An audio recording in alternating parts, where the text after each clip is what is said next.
My husband faked cancer to ask me for a divorce. Crushed, I agreed. Immediately after, he happily ran to get married to his mistress. But when my lawyer told me I had inherited $100 million, my ex-husband's family came begging for me back. I smiled with disdain and said just one word: leave. I was sitting paralyzed on the cream-colored leather sofa. My hands, tightly clasped, rested on my knees. On the walnut coffee table lay a thin stack of white papers. It looked harmless, but the black ink printed on it held the weight of 1,000 tons, pressing the air out of our spacious living room until it was suffocating. Across from me was Damien, the man I had shared my life with for 5 years. He was a bit thinner, with dark circles under his eyes, and his face, always immaculately groomed, now looked haggard and pale, a perfect look for the role he was trying to play. "Iria," Damien said in a hoarse voice, stifling a dry cough, "I know this is sudden, and believe me, I didn't want things to end this way, but the doctor says I don't have much time left." He pushed the stack of papers toward me. "Terminal pancreatic cancer. They say 6 months at most." I lowered my head so my long hair would hide my face, to conceal the mocking smile that was threatening to appear on my lips. This whole act was far too elaborate. Slowly, I took the medical report and flipped through the pages one by one. The doctor's signature, the hospital's red seal, everything looked authentic. Damien had put considerable effort and money into this, but he didn't know that just the week before, my best friend had sent me a photo of Damien with his arm around a beautiful young woman named Summer at a luxury resort in Miami. They looked radiant, happy, and full of life, especially Damien, whose smile was so bright it could have lit up a whole corner of the sky. He looked nothing like a terminally ill man on the verge of death. "Why? Why did you hide it from me?" I looked up, forcing a look of shock and pain. My eyes began to well up with tears. I had practiced this expression in front of the mirror hundreds of times. I had to act perfectly so Damien wouldn't suspect a thing. Damien leaned across the table and took my hand. His hand was freezing. "I didn't want you to worry. Look, for the last few months I've been making up business trips, but I was really going for treatment, unsuccessfully. I don't want to be a burden on you and our family, Madison. Let's get a divorce." The word divorce, said so softly, was like a knife straight to my heart, not from pain, but because it confirmed everything I had suspected. He wanted his freedom. He wanted to be officially with his mistress. And he wanted to get rid of me as peacefully as possible so he could keep this house, this business, all the assets we had built together, or rather, the assets my father had mostly left me. "No, I don't agree," I said, pulling my hand away and shaking my head as tears fell uncontrollably. "If you're sick, I will take care of you. No matter what, I won't abandon you. We took our vows." Damien sighed, a sigh full of exhaustion and false nobility. "Madison, don't be naive. I don't want to spend my last days watching you suffer for me. I want you to find another man, a better one, who can take care of you. Consider this the last thing I do for you. I've already prepared all the papers. I'll leave you this house and transfer all my shares in the company to you." His words sounded so sweet, so selfless, but I knew perfectly well that our company was drowning in debt after a failed project led by Damien himself. And this house was mortgaged to the bank. He was leaving me a complete mess while he planned to run away with the money from the secret fund he had been siphoning off for a long time. I looked deep into Damien's eyes, trying to find some trace of the man I once loved. But all I saw was deception, calculation, and chilling cruelty. My father had warned me about Damien. He said that a man from a humble background with unrestrained ambition would stop at nothing to achieve his goals. Back then, I was young and believed in love. I argued with my father, thinking he was prejudiced. Now, every one of his words resonated with me. I rested my head on the table, my shoulders trembling. My crying was muffled and sounded truly pitiful. Damien got up, came around the table, and hugged me. "It's okay.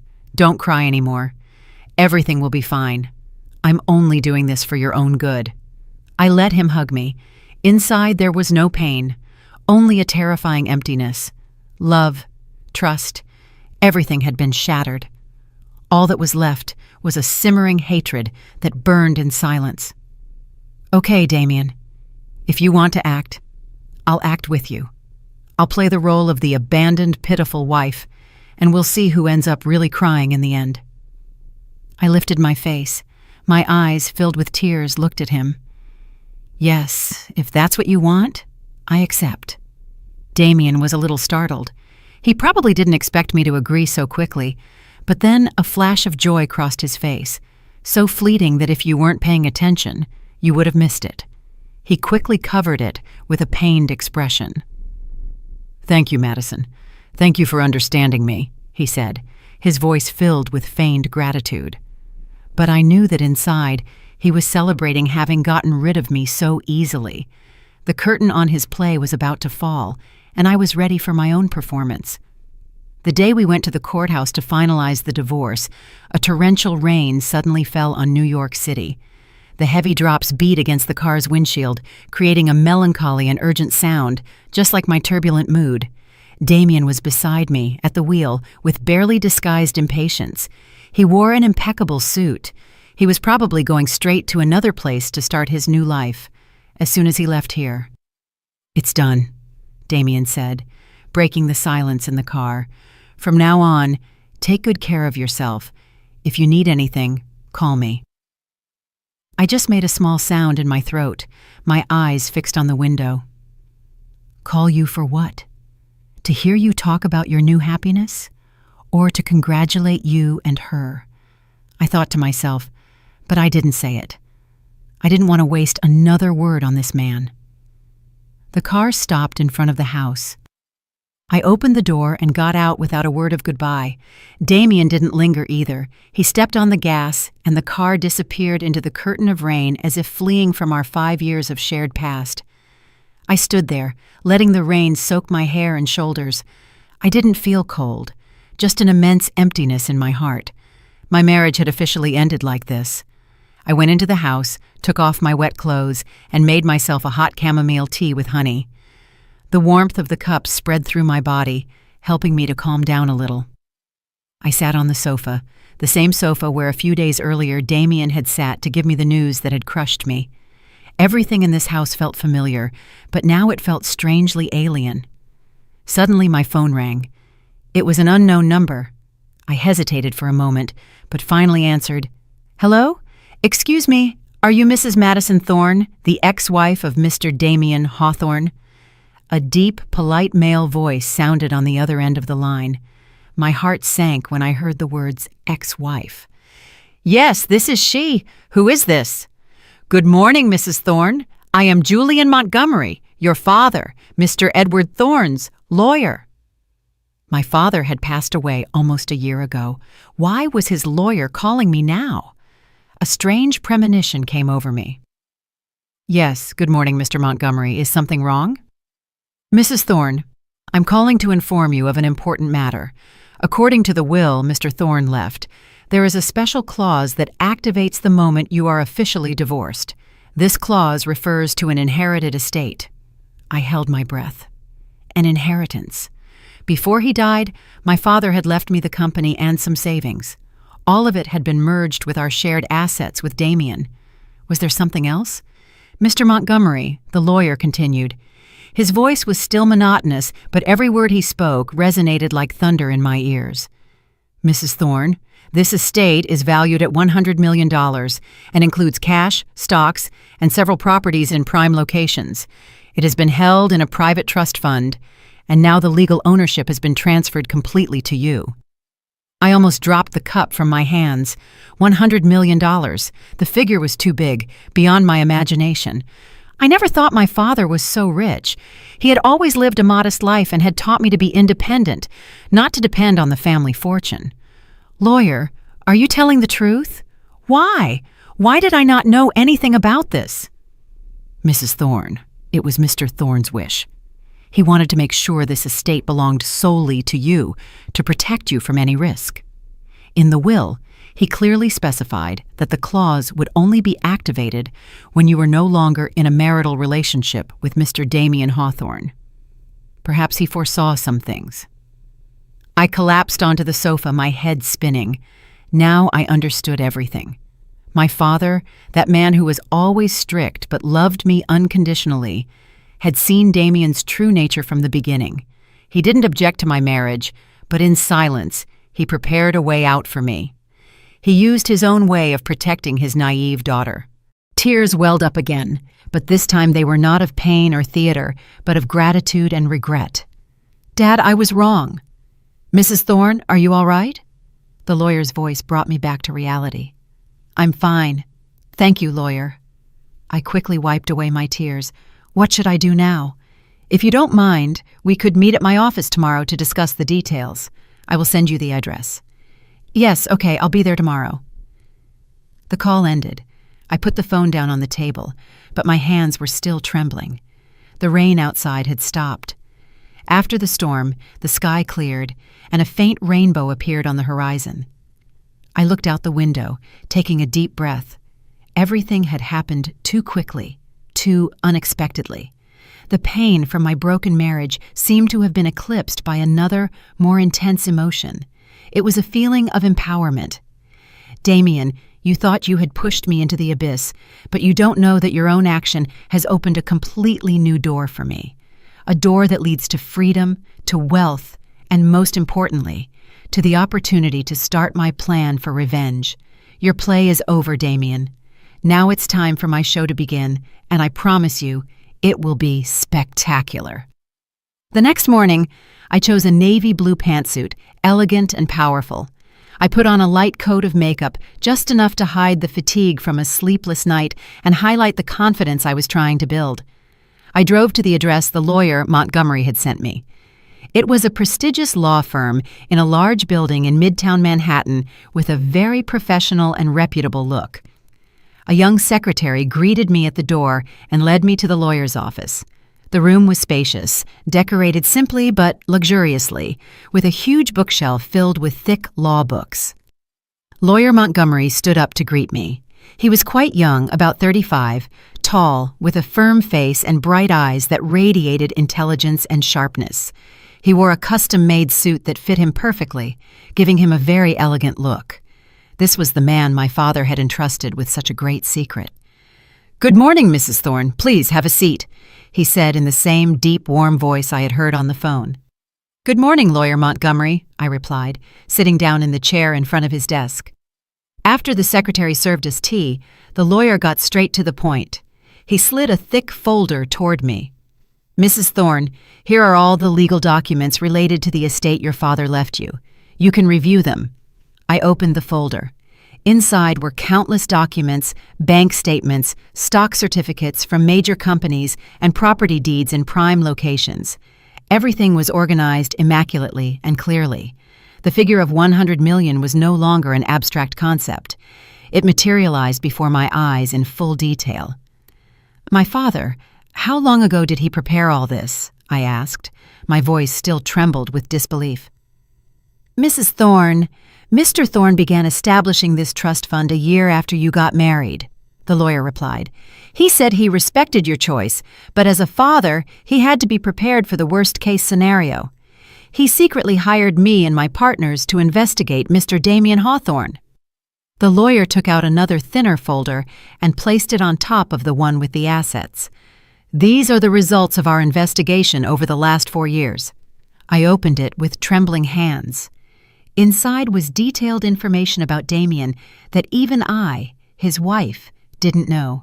Shady business deals, funds from unknown sources, and of course, information about his mistress, Summer. Summer was the daughter of one of Damien's business partners. She was very young, a recent college graduate. They had been together for almost 2 years. The report included photos of them on trips, shopping, and even invoices for the expensive gifts Damien had bought her with company money. The more I read, the tighter my fists clenched. So, he had been shamelessly deceiving me for so long. While I was at home worrying about the business's decline, my husband was using that money to spoil his mistress. The hatred inside me flared up with fury again. "Your father was a very cautious man," the lawyer continued. He not only created this fund, but he also established multiple legal firewalls around it. This ensured that Mr. Hawthorne or anyone else could not touch a single cent of this estate, even while you were legally husband and wife. The divorce was just the final key to open the door. I looked up at the lawyer. He spoke in a calm, professional manner, but in his eyes I saw empathy and respect. He was not just a lawyer, but my father's faithful collaborator. "Lawyer Montgomery," I said in a determined voice, "I want to ask you something. With this money and this evidence, what can I do against Damien Hawthorne?" The lawyer looked at me for a moment and then nodded slightly, as if he had anticipated my question. "Mrs. Thorne, your father has left you a very powerful weapon. The question is how you want to use it. You can choose to forget everything. Use this money to start a new life somewhere else." He paused and looked me straight in the eyes. "Or you can use it to claim justice for yourself. If you choose the second path, I and my partners will put all our resources into helping you." I didn't need a second to think. I choose the second path.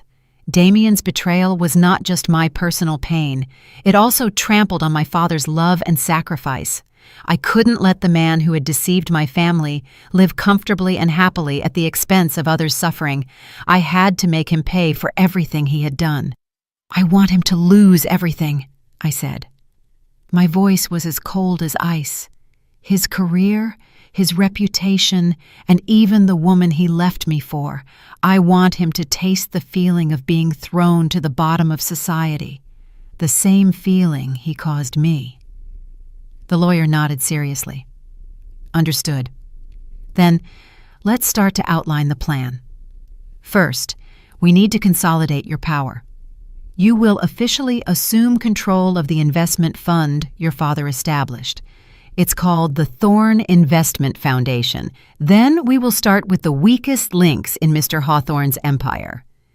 He began to analyze Damien's financial situation, his projects, and his relationships with astonishing clarity.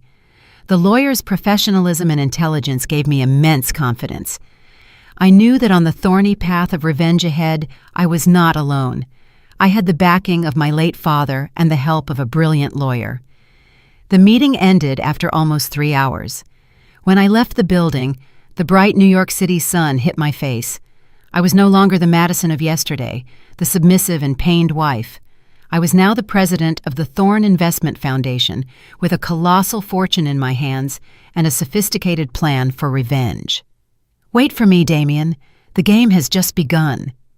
A few days after taking control of the Thorne Foundation, the first thing I did was not to launch into big business plans, but to go back to the old office, the place that Damien and I had built together, to collect my personal belongings. I wanted to close that chapter for good. When I walked in, the atmosphere became dense. All eyes were on me. Looks of curiosity, pity, and even gloating. They had surely heard about my divorce, and with the company's debt situation, they assumed that I was the loser, a failed woman abandoned by her husband. I could hear the whispers behind my back. "Look how pathetic she is. They say her husband left her for some big shot's daughter. She deserved it. Before, as the director's wife, she acted like a diva." I ignored everyone, my head held high, and walked straight to my old office. The room was the same, except that the photo of our wedding on the desk had been replaced by a cactus, a change full of symbolism. In silence, I packed my belongings into a cardboard box, a few books, a few souvenirs, nothing too important. I decided I was going to get rid of everything that belonged to the past. While I was gathering my things, Amelia, the young assistant whom I had personally trained, came in. Of the whole company, Amelia was the only one who had treated me with sincerity. She came from a humble family, but was very hard-working and honest. "Mrs. Thorne," she called in a low voice, her eyes full of tears. "I'm so sorry. I didn't know things were going to end this way." I smiled at her. "Don't worry, Amelia. It's just one of those things. Thank you for all your help during this time." I took a small velvet box from my purse and gave it to her. "I have a small gift for you, as a thank you." Amelia opened the box with hesitation. Inside was an elegant Mont Blanc pen. It was the gift I had planned to give her when she was promoted, but now it was no longer necessary. "Oh, Mrs. Thorne, this is very expensive. I can't accept it," Amelia said, waving her hands. "Take it," I insisted. "You deserve it. Keep working hard. Even though I'm no longer here, I hope you have a brilliant future." I hugged her gently, and picking up my box, left the office. As I passed my old colleagues' desks, I stopped for a moment. I looked directly at those who had been gossiping about me just a moment ago and gave them a brilliant, enigmatic smile that they couldn't understand. "Goodbye, everyone. I'm leaving." They looked at me, astonished, probably not understanding why a failure like me could be so calm and happy. I didn't say anything else. I left the company with my head held high, leaving their looks of surprise and confusion behind. After leaving my old workplace, I didn't go straight home. I drove to a luxurious new development in Greenwich, Connecticut, where I knew Damien and Summer had just moved. I had asked lawyer Montgomery to investigate their address. The development was famous for its luxury, security, and of course, its astronomical prices. Damien must have used a good part of the money he embezzled from the company to buy a house here and please his young mistress. I went straight to the project's sales office. A very courteous real estate agent greeted me. "Good morning, ma'am. How can I help you?" "I want to buy a condo here," I said firmly. "I want the penthouse of Building A, the one with the golf course view." The agent was a little bewildered. That penthouse was the most expensive in the entire development. It was worth several $1,000,000 and had been on the market for a while without finding a buyer. "Ma'am, are you sure? It's a very big apartment, and the price—" "I know. I want to pay in cash. All at once," I said, placing my unlimited credit card on the table. "Please help me process it as quickly as possible." The agent's expression changed completely. He hurried to invite me to sit down, served me water, and called someone to prepare the contract. The whole process was incredibly fast. In a single afternoon, I became the owner of the most luxurious apartment in the development. And the most interesting thing was that my penthouse was on the top floor of Building A. Damien and Summer's apartment was on the 15th floor of that same building. From my balcony, I could see their little love nest with complete clarity. That night, after receiving the keys, I stood on the breezy balcony of my new apartment with a glass of Napa Valley Cabernet in my hand. At my feet, the city lit up with a spectacular glow. I could see the warm light coming from the windows of the apartment on the 15th floor. Surely, at that moment, Damien and Summer were having dinner, enjoying the happiness they had stolen from me. I took a sip of wine. Its slightly tannic flavor spread through my mouth. "Damien, will you be surprised to know that the ex-wife you just abandoned is now your neighbor? And not just any neighbor, but one of a completely different class. I won't do anything scandalous. I'll just be here, right above you, as a silent presence, a constant reminder of what you've done. Your peaceful life is over. This is just the beginning. The Queen has returned, and this time I will reclaim everything that is mine." The Thorne Investment Foundation was officially established just a week after I received the inheritance. Our office was on the top floor of a financial tower in the heart of downtown New York, with windows that offered a panoramic view of the city. The name Thorne not only was my father's last name, but it also evoked the peace and prosperity of a fortress, a reminder of the purpose of everything I was about to do. My first target was not Damien, but Brandon, my former boss at the architecture firm where I worked before helping Damien. Brandon was an arrogant and incompetent man, but a master at flattering his superiors and stealing others' credit. He had humiliated me on multiple occasions in front of my colleagues, criticizing my designs for being feminine and lacking vision, while behind my back he would present my ideas as his own. The last time I saw him was at a company party. He was drunk and made suggestive comments, implying that I had gotten my position through my connections and not my talent. At that moment, to not embarrass Damien, I left in silence. But I never forgot that humiliation. Through lawyer Montgomery's network, I learned that Brandon's company was in trouble. He had taken out a large loan to invest in a real estate project that had stalled due to legal problems, leaving his company on the verge of bankruptcy. It was the perfect opportunity. I sent people from Thorne to approach Brandon as an investor interested in acquiring his company. At first, Brandon was arrogant. He demanded an exorbitant price, thinking we were a bunch of naive people with a lot of money. I didn't bargain. I instructed my representative to accept his price immediately, even offering a little more with a single condition. The contract signing had to be a grand affair at a 5-star hotel with the presence of the press and his most important partners. Brandon fell into the trap easily. His greed and vanity clouded his judgment. He thought it was an opportunity to get money and at the same time recover his prestige, showing how valuable his company was. On the day of the signing, Brandon showed up impeccably dressed and radiant, greeting everyone and boasting about his multi-million-dollar deal. He had no idea that the real owner of the Thorne Foundation was the former employee he had so despised. I watched everything from a private room through a camera. When it was time for the signing, my representative went on stage and gave a speech.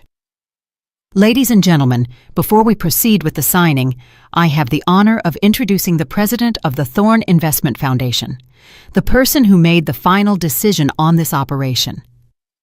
All eyes turned to the side of the stage. I walked out calmly, wearing a burgundy evening gown and my hair in an elegant bun. When Brandon saw me, the smile froze on his face. He stammered, unable to articulate a word. "Hello, Brandon. Long time no see," I said calmly, picking up the pen from the table. "It seems your company is worth something after all." I signed the contract with a decisive stroke. Then I took the microphone. "Ladies and gentlemen," I said, my voice echoing through the room, "I am Madison Thorne, president of the Thorne Investment Foundation. Today, I officially declare that we have completed the acquisition of the entirety of Mr. Brandon Pierce's company." Applause sounded. Brandon was still standing, petrified. I turned to him, smiled, and added, "And as the new owner of the company, my first decision is to fire the director, Brandon Pierce. The reason? Incompetence and a lack of professional ethics. You have 30 minutes to collect your personal belongings and leave the premises. The security team will assist you." The room fell silent. Brandon's face went from pale to livid, and then to an intense red of anger and shame. He pointed at me, trying to say something, but 2 burly security guards stood by his side. "How? How dare you?" "Of course I dare," I interrupted him. "This is for all the humiliation you put me through. Remember it well. Never underestimate a woman." With that, I turned around and walked away without deigning to look at his pathetic figure. The whispers, comments, and camera flashes behind me didn't bother me. A feeling of satisfaction came over me. This was just the first shot. It was sweet and gratifying. Brandon was just a pawn on my chessboard. And now it was time to aim for the most important pieces. Not long after moving into the penthouse, I quickly became familiar with the high society life of the development. The residents' social life was coordinated through a community WhatsApp group where people would often boast about luxury trips, new designer purchases, or simply gossip. I rarely participated, just observed in silence, until one sunny morning I decided it was time to greet my neighbors. I took a photo of my balcony with some blooming orchids and the city in the background and posted it in the group with a seemingly innocent message. "Good morning, everyone. I'm Madison, the new neighbor in the penthouse of Building A. This is my first time in such an exclusive community, so I'm still a bit lost. I hope for your advice." Immediately, the chat became lively. Everyone welcomed me, marveling at my apartment. Just as I expected, a few minutes later, Summer, Damien's new wife, also commented with a somewhat condescending tone. "Welcome, new neighbor. We live on the 15th floor. If you need help with anything, just say so." I smiled. The fish had taken the bait. I waited a little for the conversation to run its course, and then sent another message as if I had just remembered something. Oh, how embarrassing. I'm taking the opportunity to ask. "Does anyone know Mr. Hawthorne from 1508? The other day, after we signed the divorce, he asked me for some loose change to pay for the parking meter, and I just remembered. I've texted him, but he hasn't replied. If anyone sees him, could you remind him? Thank you so much, everyone. A trivial message, an insignificant amount of money. But in the context that I lived in the penthouse, Damien was my ex-husband, and the action of borrowing money for the parking meter and then not paying it back took on a completely different meaning. It painted the picture of a man so ruined after the divorce that he didn't even have money for parking and had to ask his ex-wife for it. The chat, which had been buzzing with activity, suddenly went silent. Everyone was probably taking screenshots and sharing them. A few minutes later, my phone vibrated. It was Damien's number. "Hello?" I answered sweetly. "Madison, what the hell are you doing?" Damien yelled on the other end. "What nonsense are you saying in the neighbor's chat? Do you want to embarrass me?" "Oh, what are you saying?" I feigned innocence. "I was just asking about the parking meter. If you borrow, you return. There's nothing to be ashamed of. Or have you forgotten? The memory of the sick sometimes fails." I deliberately emphasized the words, "the sick." Damien was speechless. He couldn't admit he wasn't sick or deny that he had asked me for money because that would make him look even more pathetic. "You're incredible. Don't mess with me." "I would never dare. You're terminally ill. I must show you respect," I said with sarcasm. "Well, if it's nothing else, I'm hanging up. I have a meeting at the foundation. Goodbye." I hung up without giving him a chance to say anything else. I had easily won the first round of this psychological war. I knew that from now on, every step Damien and Summer took in this community would be scrutinized and commented on. The happiness they were trying to project would become the laughingstock of their rich neighbors. That afternoon, I had a meeting with Lawyer Montgomery at the Thorne offices. He brought me much more important information. "We have audited the books of your old company," Julian said, placing a thick folder on the table. "Just as we suspected, Damien Hawthorne embezzled a very significant sum. The exact figure, according to preliminary estimates, is nearly $8 million. Although I was mentally prepared, I felt a pang in my chest. $8 million. It was the sweat and effort of myself, my father, and the employees who had once trusted him.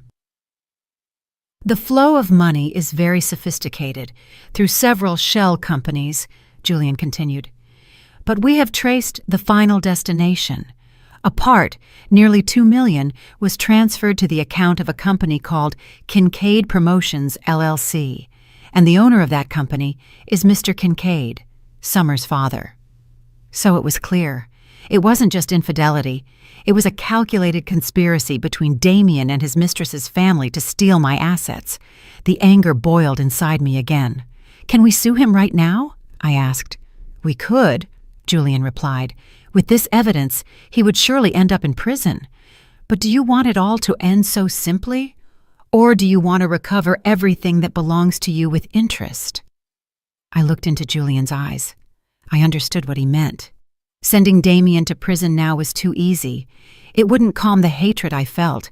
I wanted to have ruined him, left him penniless, begging for my forgiveness in desperation. "Understood," I said. "For now, we will keep this evidence. It will be my ace in the hole. For now, let's focus on the next plan. I've heard that the Kincaid Group, his family's company, is trying to get a big government project." Julian nodded, with a complicit smile on his face. "The affordable housing project in the city's east side. A very big pie, and I know you're not going to let them eat it so easily." The real battle had just begun. The public housing project that the Kincaid Group was vying for was not just a construction job. It was a key project for the city with great political and social significance, aimed at providing affordable housing for working families. Any group that won the bid would not only get huge profits, but also invaluable prestige and relationships with the administration. For the Kincaid Group, which was looking to expand its power, it was an irresistible morsel. And for me, it was the perfect battlefield to strike a mortal blow against Damien's family. To compete in such a large-scale bid, the Thorne Foundation needed a construction company with capacity and reputation. Brandon's company, which I had just acquired, was too small, but I already had another target in mind: East Side Builders, a renowned company that was going through financial difficulties. I quickly used the financial power of Thorne to acquire a majority stake, take control, and place my people on the board of directors. Everything was done silently and quickly. Now I had a sharp sword in my hands. The next step was to get to know the enemy. I needed to get internal information from the Kincaid Group, especially the detailed bid they would present to the project committee. This was almost impossible, but I had a way no one expected. I called Amelia, my former assistant. I was still in contact with her. I knew that Amelia had a cousin, Joel, who worked in the planning department of the Kincaid Group. Joel was a good guy, but he was addicted to gambling and had a considerable debt. I met Amelia at a quiet cafe. I didn't get straight to the point. I asked her about her life, her work. Then I subtly mentioned Joel. "I heard your cousin Joel is going through a tough time. Is that true?" She was startled. Her face changed. "Yes. How do you know?" "I just happened to hear about it," I said, placing a thick envelope on the table. "Here's $50,000. Give it to him to pay off his debts. Consider it a helping hand from me." Amelia, horrified, rejected it. "No, no way. It's too much money. We can't accept it." "Don't worry," I said, taking her hand. "I see you as a sister. Helping you is the right thing to do. I'm only asking for a small favor. I know Joel works at the Kincaid Group, and I'm very interested in the housing project they're preparing. Could you ask him to help me get some information about their plans? Just the basics." I spoke softly, but Amelia was smart enough to understand what I wanted. She looked at me with a complex expression. She knew it was wrong, that it could get her cousin into trouble, but the money in front of her was too great a temptation, the salvation for her cousin. "Mrs. Thorne, don't worry, nothing will happen to him," I reassured her. "Everything will be done with the utmost discretion. When it's all over, I'll get him a better job at my company, with a much higher salary. Think about it." I left the envelope on the table and left. I knew she would accept. Human loyalty has its limits, especially when one is cornered by debt. Just as I expected, 2 days later, Amelia called me. She had convinced her cousin. One night, Joel secretly copied the entire Kincaid Group's bid file onto a USB drive and gave it to me. It contained everything: the detailed plans, the budget for materials, and most importantly, the final bid price. With the USB in hand, I knew I had victory secured. My team and I worked all night analyzing our competitors' documents. They had presented a very competitive price, but I discovered a fatal weak point. To reduce costs, they planned to use building materials of inferior quality from unknown suppliers. It was a dangerous fraud, especially for a housing project for working-class people. I smiled. Damien and his family were capable of risking people's safety for money. I didn't just want to win the project. I wanted to unmask their hypocrisy and greed in front of everyone. Based on the information, I instructed my team to prepare a new bid. We proposed a price slightly lower than the Kincaid Group's, but committed to using top-quality materials that met international standards. At the same time, I asked lawyer Montgomery to prepare a detailed dossier exposing the Kincaid Group's plan to use low-quality materials with evidence about the shady origin of their suppliers. Everything was ready. The trap was set. All that was left was to wait for the day of the bid opening to see the prey squirm. A few weeks before the official bid opening, the Association of Builders held its annual gala at one of the most luxurious hotels in New York City. It was an event that brought together the big names in the industry, a place to network and also to show off status. I knew that Damien's family and the Kincaid Group couldn't miss it, and I decided it would be the perfect stage for my return. It had been a long time since I had appeared in public as a businesswoman. People still knew me as Madison, Damien Hawthorne's submissive wife. That night I chose an emerald green evening gown, a simple design that elegantly enhanced my figure. My hair was in soft waves, and I wore natural makeup that highlighted my powerful red lips. I didn't go alone. Lawyer Montgomery walked beside me, impeccable in a black tuxedo. His presence was that of a partner, but also a silent affirmation of my new position. When we entered the ballroom, all eyes turned to us. The music seemed to stop for an instant, and the whispers began. They were surprised, not only by my presence, but by my completely different aura. I was no longer the woman with a sad, resigned look. Now my gaze was sharp and confident. Every step I took radiated the composure of someone who is in control. And then I saw them. Damien and Summer were talking to some partners. Summer wore an overly ornate pink dress, trying to look like a hostess, but her inexperienced air and ostentation gave her away. Damien looked smug, a glass in his hand, laughing and talking nonstop. He was enjoying his new status. When Damien turned and saw me, the smile was wiped from his face. He almost dropped his glass. Summer followed his gaze. When she recognized me, her beautiful face changed from surprise to jealousy and distrust. I smiled, raised my glass to them from a distance, and, with Lawyer Montgomery, walked calmly toward them. The closer I got, the more evident the bewilderment on Damien's face became. "Madison, what are you doing here?" he stammered. "Why wouldn't I be here?" I replied calmly. "It's a construction industry gala. Oh, I forgot to introduce myself." I turned to the partners who were with Damien, with a tone of voice loud enough for those around to hear. "I am Madison Thorne, president of the Thorne Investment Foundation. We recently acquired a majority stake in Eastside Builders. It's a pleasure to meet you." There was a silence. The name Eastside Builders was not unknown. That a mysterious investment fund had bought it had been the topic of conversation for the last few weeks. No one had imagined that I was behind it. Damien looked at me with disbelief. "Investment Foundation? President? Where did you get the money?" He realized his indiscretion and fell silent. "That's not something you should worry about," I replied without erasing the smile. "Instead, you should worry about the Kincaid Group. I've heard you're very interested in the public housing project." "What a coincidence. Eastside Builders is also very interested. I hope we have a fair competition." Summer, who had remained silent, suddenly intervened with a sour voice. "Fair? What do you know about construction to compete? You're nothing but a woman who uses men's money to put on airs."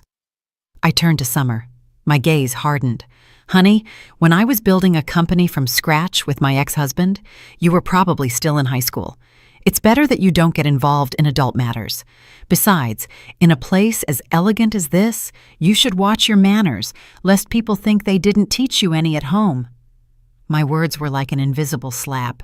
Her face flushed with anger and shame. "How dare you call me rude?" "I didn't say that. Did you take it personally?" I shrugged. Summer lost control. She raised her hand, but Damien stopped her. "Summer, that's enough!" he snapped in a low voice, pale with embarrassment. The confrontation had attracted too much attention. A member of the organization approached uncomfortably.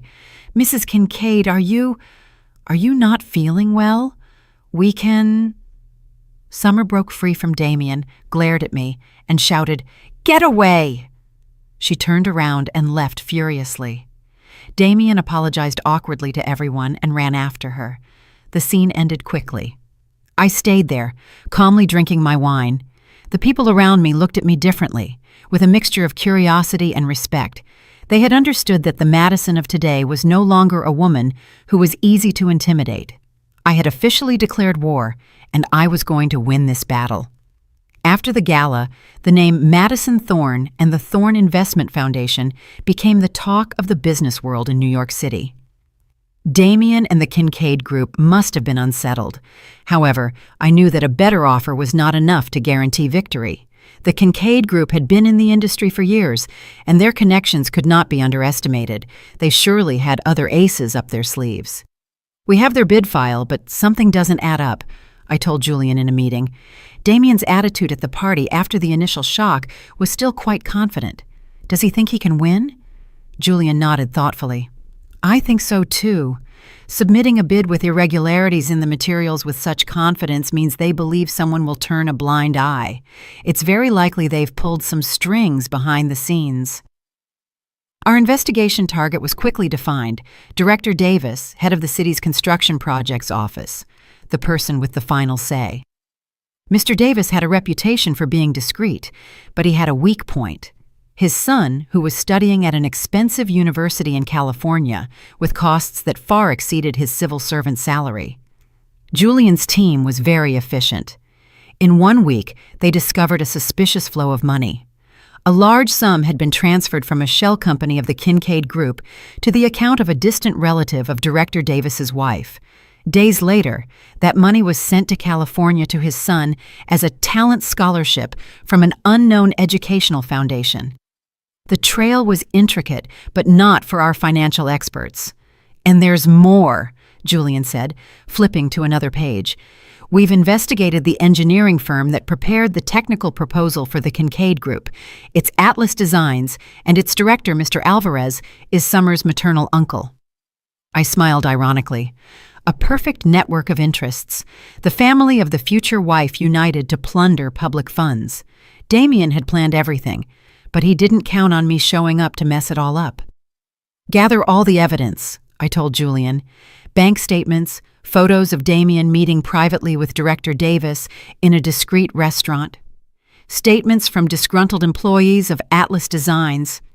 We need an airtight case." While Julian focused on the evidence of bribery, I pressured the Kincaid Group from another front, the material suppliers. With the financial power of Thorne and the growing reputation of East Side builders, I met privately with the main cement and steel suppliers who worked with the Kincaid Group. I didn't need to say much. I offered them exclusive long-term contracts with better prices and a subtle warning about the risk of associating with a group suspected of illegal practices. Business people are very shrewd. They understood that the Kincaid Group's ship was sinking and looked for a safer lifeboat.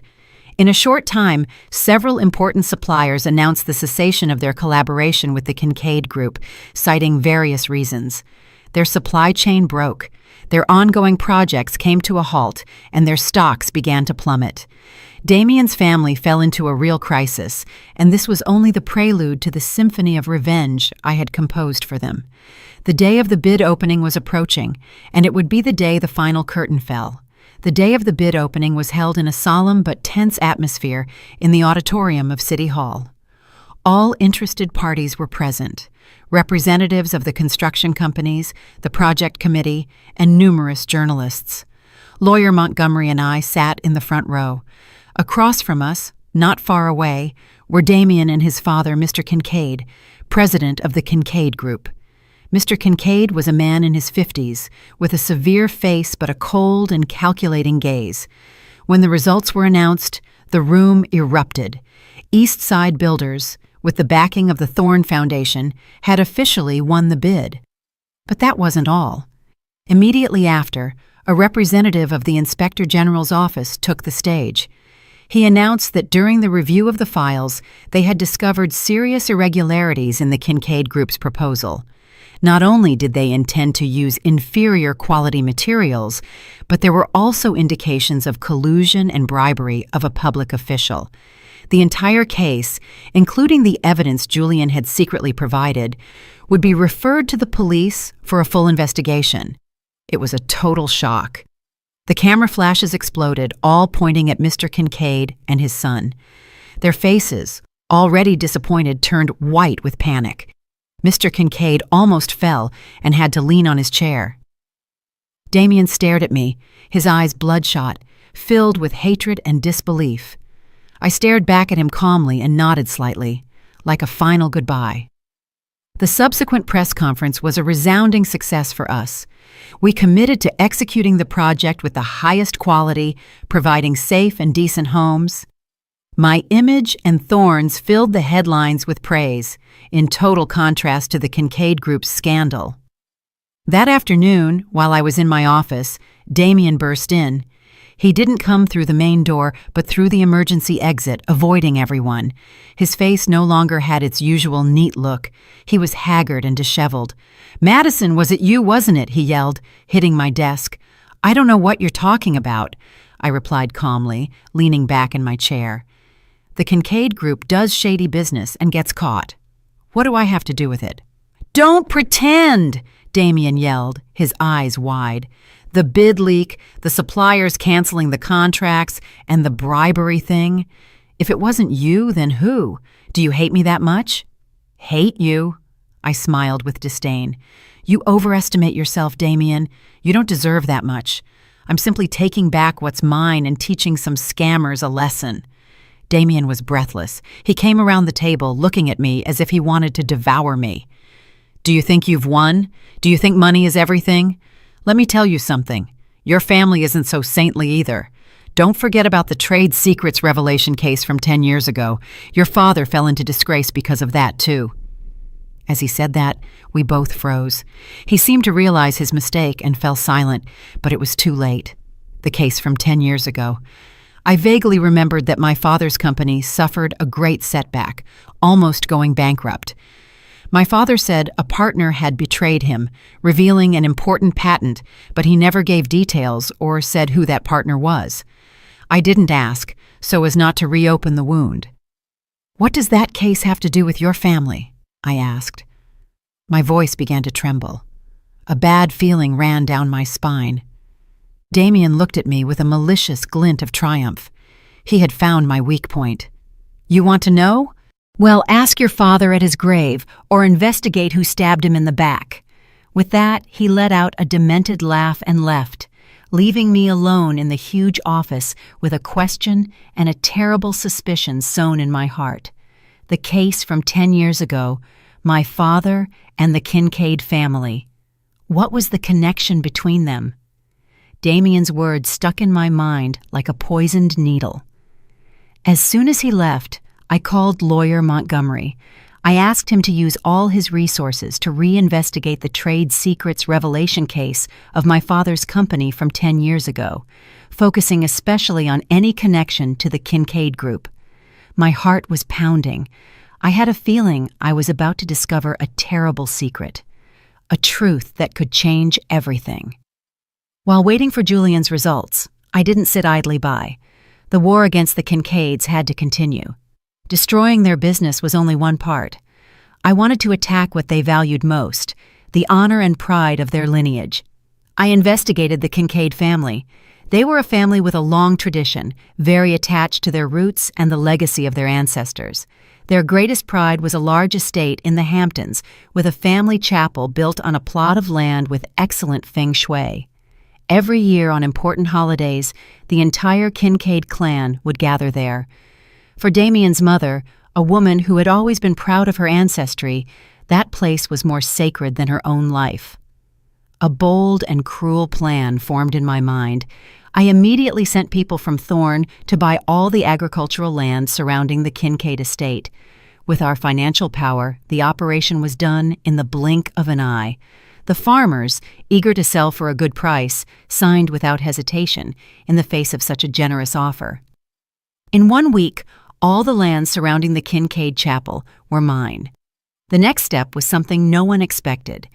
Through official channels, I made a request to donate all the newly acquired lands to the town with a specific proposal to build a waste treatment and transfer plant for the entire region.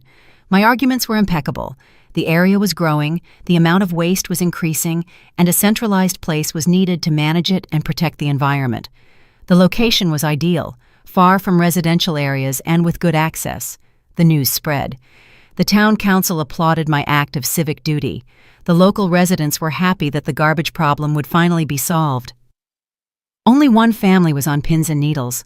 The Kincaids could not believe that their sacred ancestral place of worship was about to be surrounded by a mountain of garbage.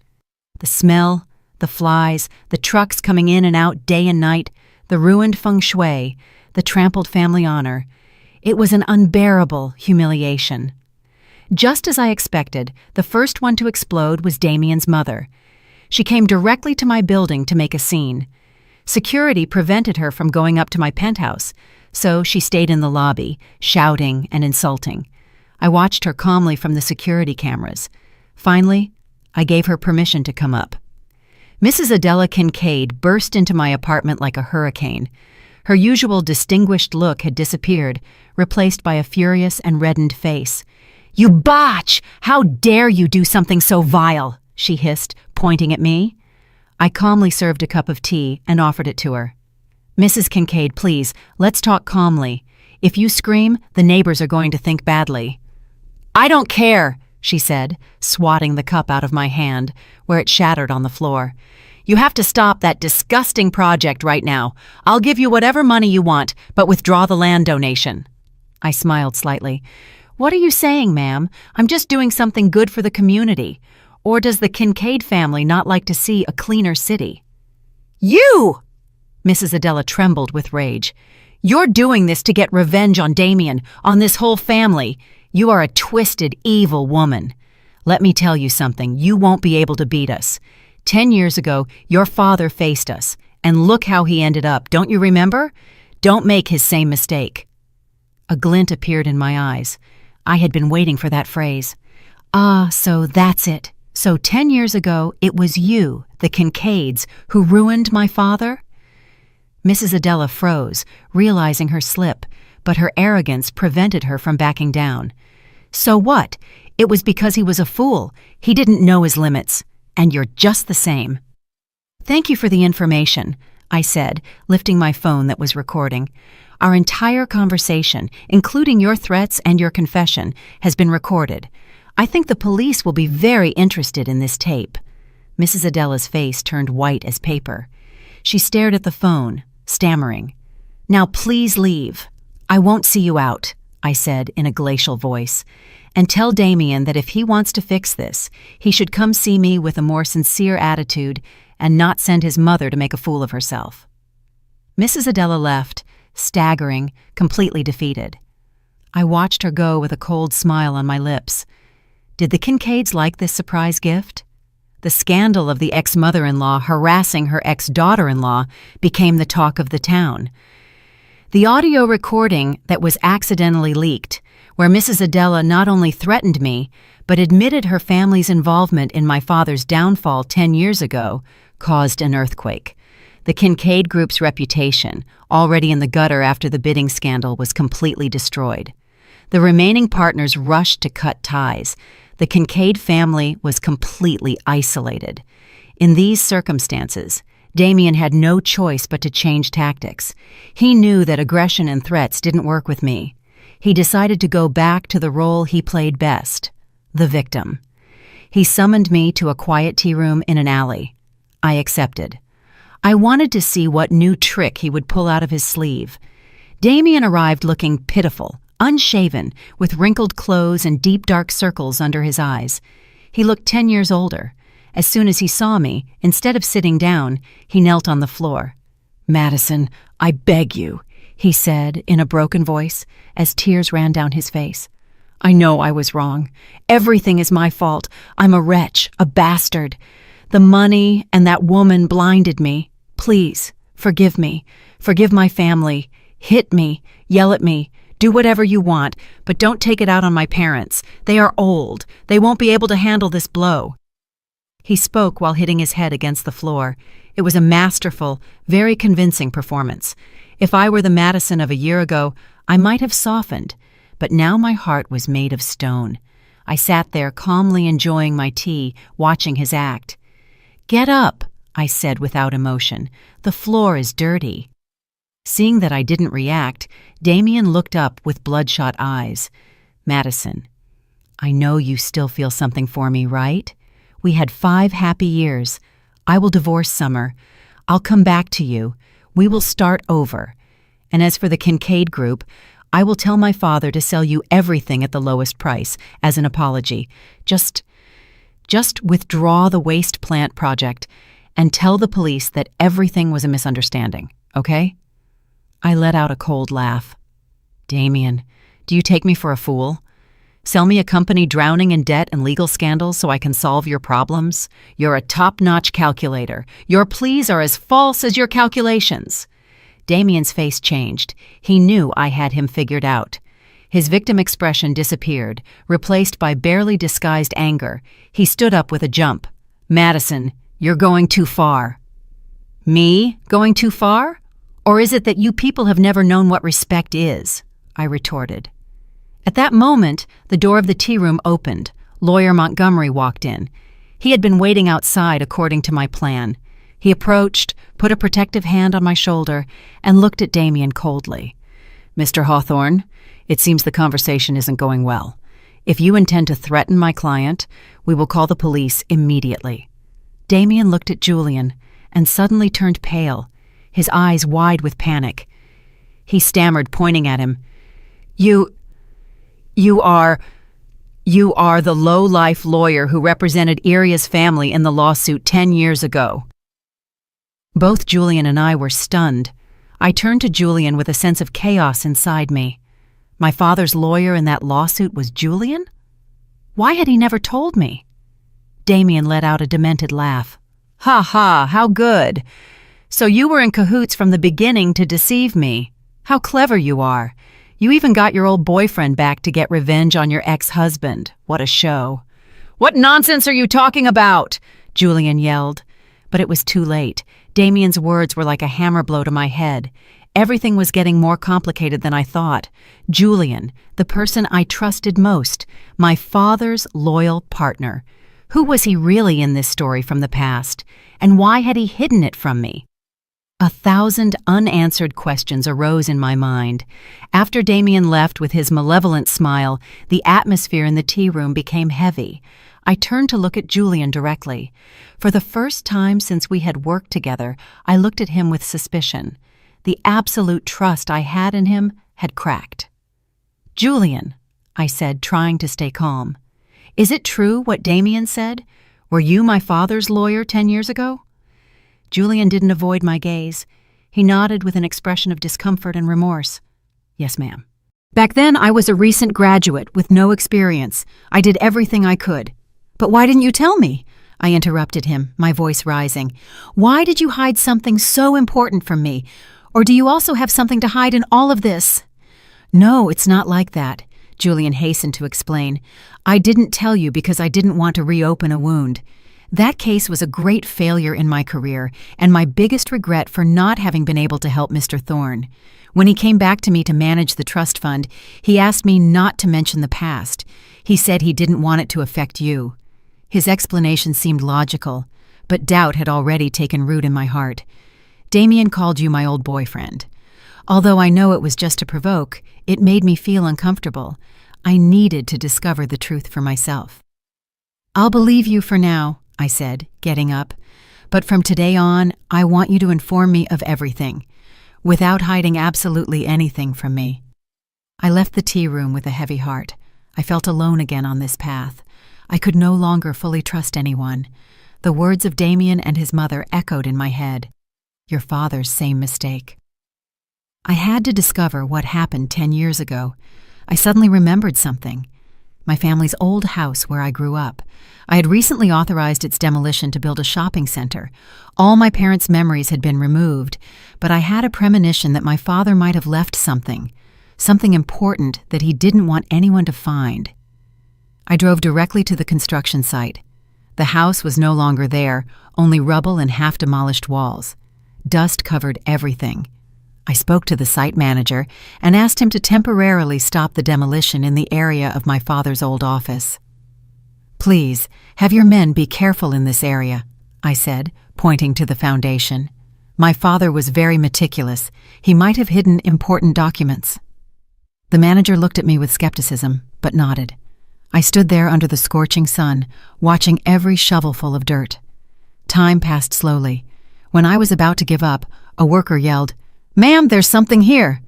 I ran over there. Under the old concrete floor, after lifting a rotten wooden board, there was a small metal box rusted by time. My heart was pounding. This was it.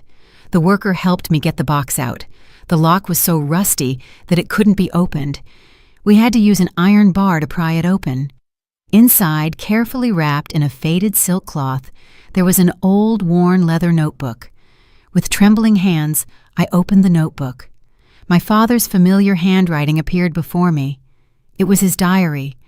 I sat on a pile of bricks, not caring about the dust, and began to read. Page after page, the diary revealed a painful past I had never known. My father and Mr. Kincaid had been great friends, starting from scratch together. They had developed a revolutionary patent for building materials, but greed changed Mr. Kincaid.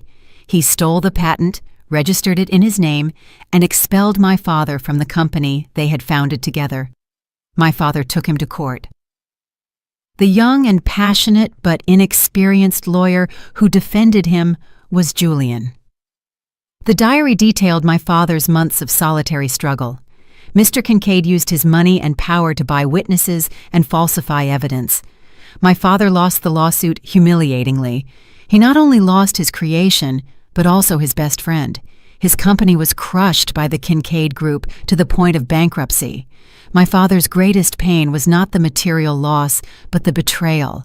And then the last page of the diary left me petrified. My father had written, "Don't trust Kincaid so much. It's not just about the patent. There seems to be a deeper grudge that I don't know about.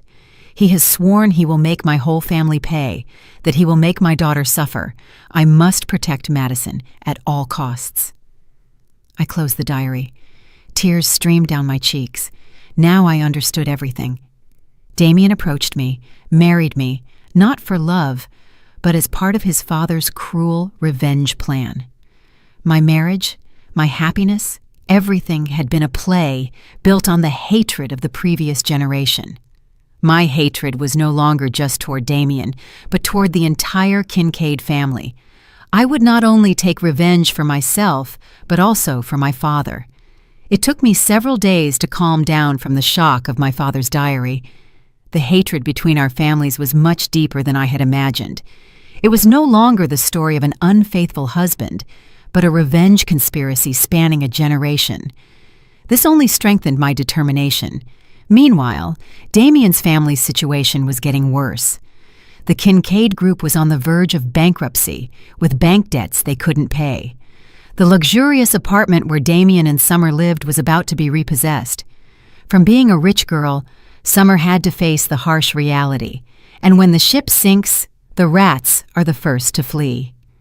One night, I received a call from an unknown number. A familiar but fearful voice sounded on the other end. It's me, Summer." I was a little surprised. "Why are you calling me?" I want to see you. There are some things I think you'll be very interested to see," Summer said hesitantly. "But it has to be a secret. Damien can't find out." I hesitated. I didn't know what she was up to, but my gut told me it could be an opportunity. "Okay, I'll decide the time and place." We met at a small cafe hidden in an alley. I arrived early and chose a discreet corner to observe. Shortly after, Summer arrived. She was no longer the glamorous, arrogant young woman from before. Now she looked exhausted and haggard. She wore a simple dress, a mask, and sunglasses, looking around nervously. On her arm, I saw a bruise. "Sit down," I said. Summer sat down and took off her mask and glasses. Her beautiful face had some scratches and a swollen lip. "It was Damien, wasn't it?"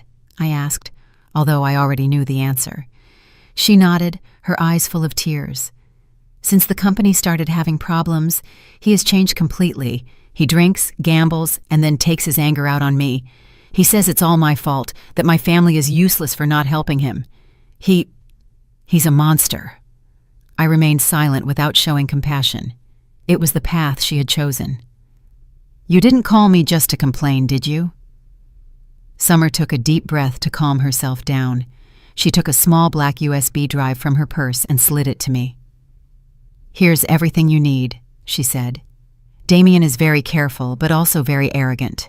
He keeps all the evidence of his illegal business dealings, money laundering contracts, secret accounting books, everything on his personal computer. He thinks no one can touch it, but I made a copy of everything." I looked at the USB and then at Summer. "Why are you doing this? Why are you betraying him?" Summer smiled bitterly. "Betray him? He betrayed me first. He promised me a life of luxury, and now what?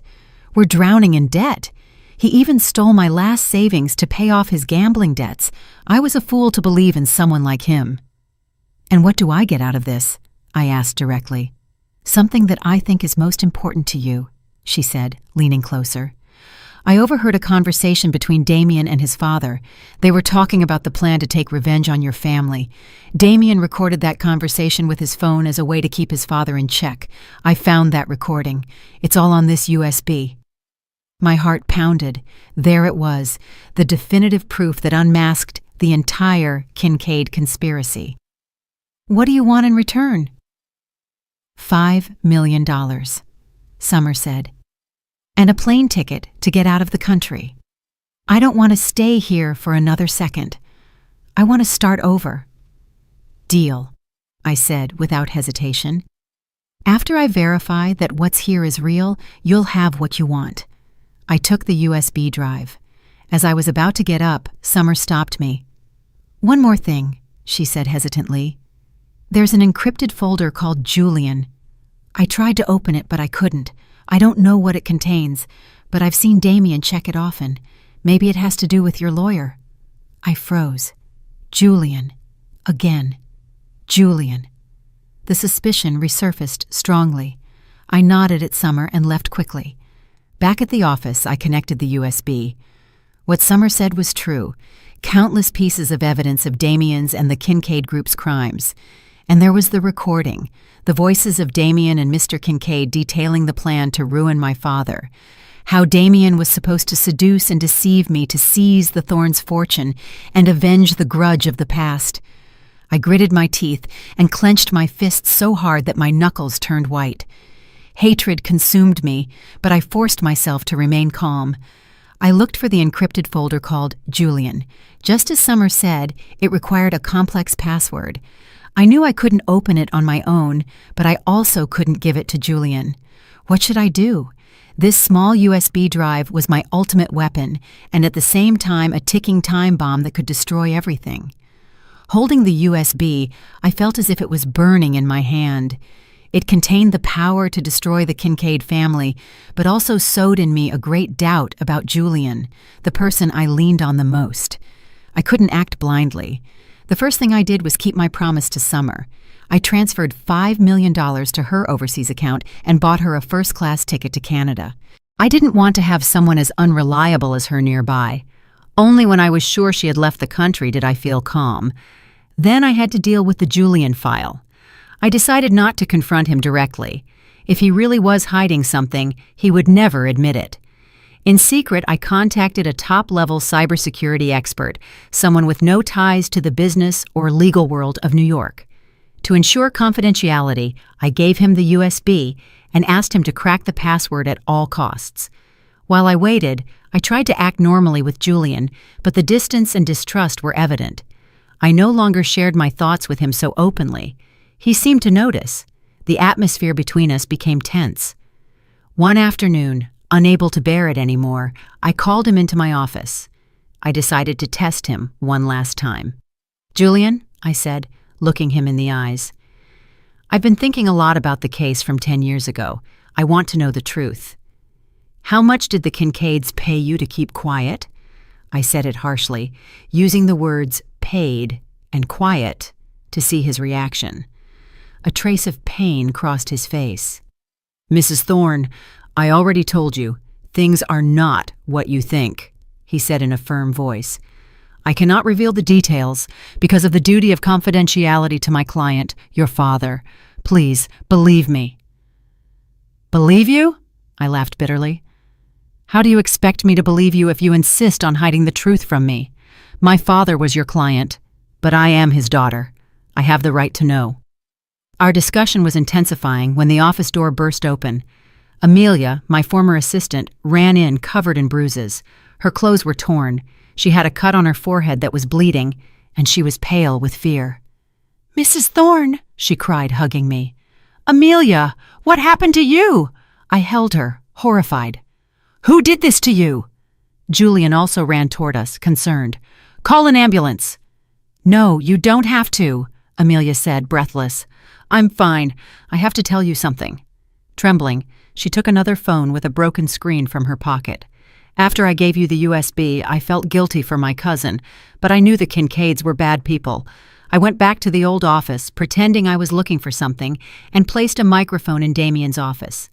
I got evidence that he transferred more money to another official to avoid prison, but he discovered me.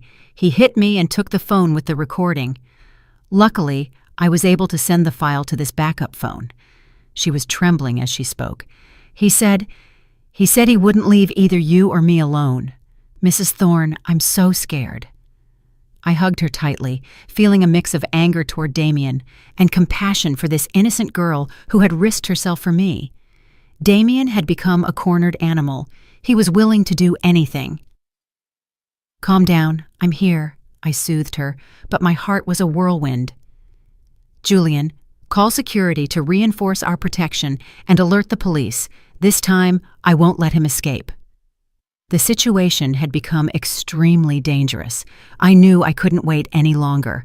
I had to deliver the final blow before Damien hurt anyone else. Damien had gone mad and dangerous. I knew he would stop at nothing to silence those who knew his secrets. I couldn't just sit and wait for his next move. I decided to strike the final blow, a public one that wouldn't give him a chance to defend himself. I announced to the media that the Thorne Foundation would host a large charity gala at the Palace Hotel in New York City, one of the most luxurious venues in the city. The purpose was to raise funds to help female victims of domestic violence and struggling entrepreneurs. All the business, political, and social elite were invited. I knew that even if they didn't want to, Mr. Kincaid and Damien would have to attend. Their absence from such a significant event would only worsen their public image. I prepared the gala with care. It wasn't just a charity event, it was my final stage. I had prepared a video with all the evidence against Damien.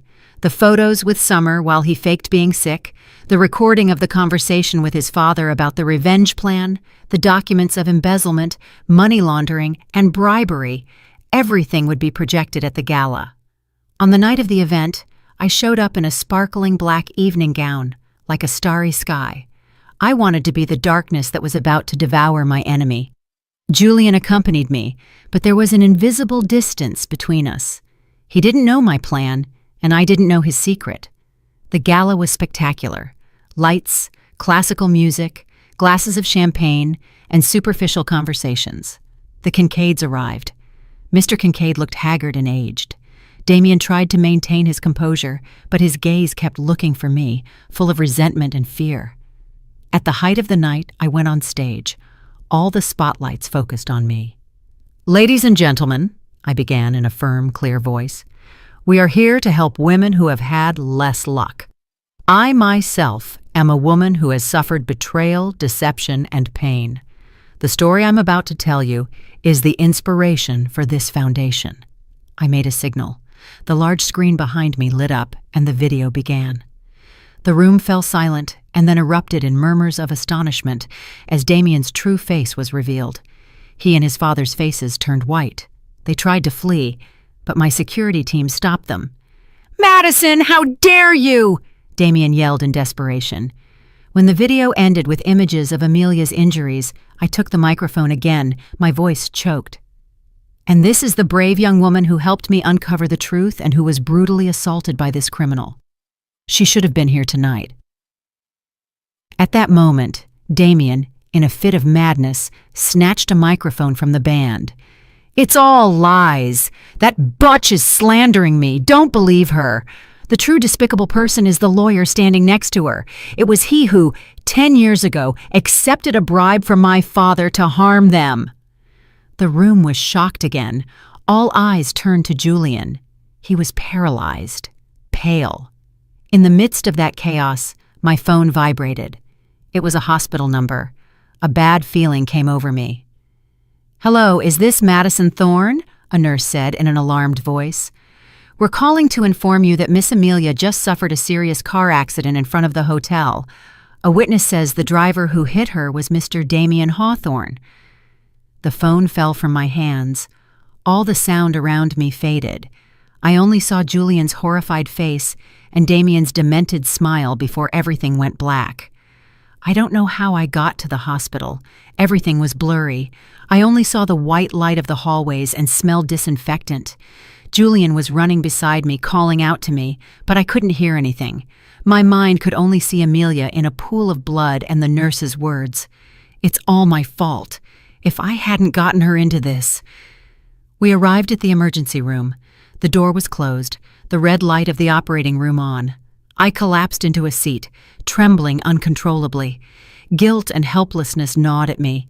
Julian sat next to me and put a hand on my shoulder. "Madison, calm down. Amelia, she'll be okay." "Calm down?" I yelled, crying. "How do you want me to calm down? Amelia is in there fighting for her life, and the person who did this to her is still free, the one who slandered you too." I turned to him, my face bathed in tears. "Tell me the truth. What's that about a bribe that Damien said? Are you still going to hide it from me at this point?" Julian looked at me with an expression of pain and remorse. He clenched his fists and finally, with great determination, spoke in a hoarse voice. "Okay, I'll tell you everything, but promise me that no matter what you hear, you will remain calm." He told me that 10 years ago, after my father lost the lawsuit, he was devastated. He knew he couldn't defeat Mr. Kincaid through legal channels, but he didn't give up. He secretly met with him and threatened him with evidence of tax evasion by the Kincaid Group, forcing him to pay him compensation. The money that Damien called a bribe was actually the compensation your father wrung from the Kincaids. But to save face, they signed a confidentiality agreement that, as a lawyer, I had to respect. That's why I couldn't tell you.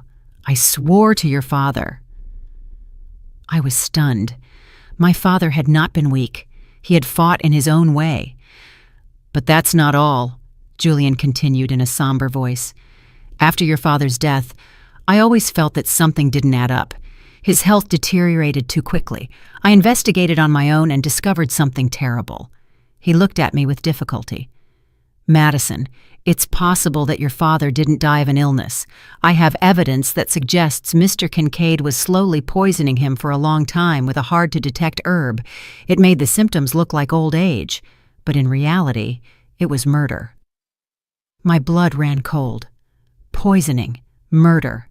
My enemy was not just a scammer, he was a cold-blooded murderer. He not only ruined my father, he took his life. A supreme hatred, capable of burning everything, came over me. At that moment, the operating room door opened. A doctor came out, exhausted. "Family of the patient, Amelia." "She has passed the critical phase," he said, taking off his mask. "She was lucky, but the impact was very strong. She suffered a traumatic brain injury and multiple other injuries. She will need a long time to recover, and whether she wakes up or not, only time will tell." Julian and I sighed in relief, but my heart was still heavy. They moved Amelia to the ICU. We could only see her through a window. Her face was pale, her head bandaged, surrounded by wires and machines. Suddenly, the hospital was plunged into chaos. Screams, nurses, and guards running. "He's there! Get him!" A drunken, staggering figure ran toward us. It was Damien. He had escaped from the hotel and somehow gotten here, surely to check if Amelia was dead. "Madison, you're here!" he yelled, his eyes bloodshot with alcohol and hatred. "It's all your fault. You destroyed my life." The guards tried to subdue him, but he resisted furiously.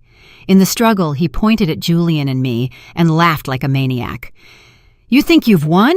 My father killed your father, and I'll kill you too." "Yes, it was my father who killed him. He killed him slowly, with pain. Do you hear me?" His confession echoed down the hallway. Everyone froze. Just then, the police arrived.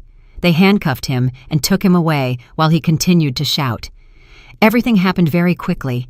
His confession in front of the police and multiple witnesses became irrefutable proof. But I didn't feel satisfied, only immense exhaustion. They allowed us to go in and see Amelia. I sat beside her and took her cold hand. Suddenly, her fingers moved. Her eyes opened slowly. "Mrs. Thorne?" Her voice was a whisper. "Amelia, you've woken up." "I have to tell you," she said with difficulty. "I'm not a simple assistant. I'm Mr. Kincaid's illegitimate daughter. Julian and I were petrified. My mother was deceived and abandoned by him," she continued, tears streaming down her cheeks. "I approached you to get revenge on him. I found the final proof. The suicide letter he wrote, confessing everything, is in the safe at the old Kincaid estate. You have to get it." With that, she fainted from exhaustion. But her words had revealed the last piece of the puzzle, a truth no one could have imagined. The news about Amelia's true identity and the confession letter somehow reached Damien's ears while he was in custody, probably through a corrupt police officer.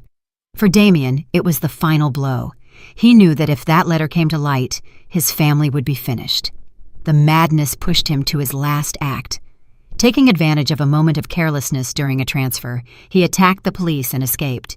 His only objective now was the hospital, to silence Amelia and destroy me. After hearing Amelia, Julian and I alerted the police and prepared to go to the Kincaid estate, but a bad feeling came over me. I didn't feel calm leaving Amelia alone. "Julian, you go with the police. I'll stay here a little longer to wait for news from the doctors." Julian hesitated, but agreed. "Be very careful. I'll be right back." When they left, I went back to Amelia's room. The hospital at night was silent. As I walked down the hallway, a shadow came out of a corner, covered my mouth, and dragged me away. The smell of alcohol and sour sweat hit me. It was Damien. He took me to the underground parking lot, a deserted place with no cameras. He took out a knife and put it to my throat. "You thought you had won, you beach!" he hissed. "As soon as you and my bastard half-sister disappear, it'll all be over." "Damien, are you crazy? Give yourself up." I tried to stay calm. "Give myself up? To rot in prison? Never! I'll take you to meet your father." He dragged me toward his car. At that moment, a shout echoed. "Damien!" It was Julian. He had come back. He hadn't felt at ease. Seeing him, Damien became even more violent. "You're just in time. You'll die together like two lovebirds." He pushed me hard and lunged at Julian with the knife. The two men struggled. Julian, though not a fighter, defended himself bravely to protect me. In the middle of the chaos, I grabbed a fire extinguisher and hit him in the back with all my strength. Damien staggered, the knife falling from his hand. Julian took advantage to knock him down and pin him. Just then, the police siren sounded. They had noticed something strange and had returned. Dozens of armed officers surrounded us. This time, Damien had no escape. He was handcuffed and arrested. His gaze was still full of hatred toward me. I stood there, breathless, feeling my legs giving way. Julian ran to hug me. "Are you okay? Did he hurt you?" I shook my head and buried my face in his chest, feeling his warmth and safety. The nightmare was finally over. With the help of the police, we arrived at the old Kincaid chapel. The safe was hidden behind an old tapestry. Inside, just as Amelia said, there was a yellowed envelope. I opened it with trembling hands. It was a long letter written by Mr. Kincaid. In it, he confessed everything. The ancestral hatred between our families, the envy that consumed his friendship with my father, the theft of the patent, and the slow poisoning of his old friend. At the end of the letter, there was a late repentance and a plea for forgiveness. Along with the letter, a small vial of poison, probably for him to take his own life. Holding the letter, I felt a mix of emotions. My enemy had exposed his own crimes, but I didn't feel victorious, just tired and sad for a life consumed by hatred. When I got home, I looked through my father's diary again. Tucked into the last page, a small piece of paper I had overlooked fell out. It was my father's handwriting, written in his last days. "Madison, my love, I know the whole truth about Mr. Kincaid now. I have found a copy of the letter of repentance he was hiding. Hatred destroyed him and almost destroyed me, but in the end, I choose to forgive because I don't want my daughter to live trapped in this cycle of hatred. Live a life in peace, my daughter. That is the greatest legacy I leave you." Tears streamed down my cheeks. My father had known everything and had chosen forgiveness. My great father. I understood that ultimate revenge is not to destroy the enemy, but to free oneself from the chains of hatred. I decided to stop. I gave all the evidence to the police, but only filed charges for the crimes personally committed by Damien: attempted murder of Amelia, embezzlement, kidnapping, and death threats. The blood debt of the previous generation, I decided to close it just as my father had wished. A year later, the Thorn Foundation grew stronger. I helped countless women in difficult situations. Amelia, after a long rehabilitation, recovered miraculously. She decided to use part of her inheritance to manage the foundation with me. Summer, from Canada, sent me a letter of thanks. She had started a new life, studying something she was passionate about. Damien was sentenced to 20 years in prison. His mother, after so many blows, sank into a deep depression. I made sure she was admitted to a luxury nursing home with all expenses covered by my foundation. Today is a sunny day. Julian and I are visiting my father's grave. I leave a bouquet of white flowers. "Dad, I followed your advice," I whisper, "and I have found my peace." Julian takes my hand. "I'm sure wherever he is very proud of you." We looked at each other and smiled. Our love had bloomed naturally through the storm. It was not passionate and loud, but deep and solid, built on understanding and trust. As we were leaving, a prison van passed by. Through the window, I saw a familiar face, haggard and lifeless. It was Damien on a transfer for a medical visit. He also saw us. His gaze no longer contained hatred, only an absolute emptiness. I looked away, squeezed Julian's hand, turned, and walked with him toward the sun. The past was left behind. A happy future awaited us.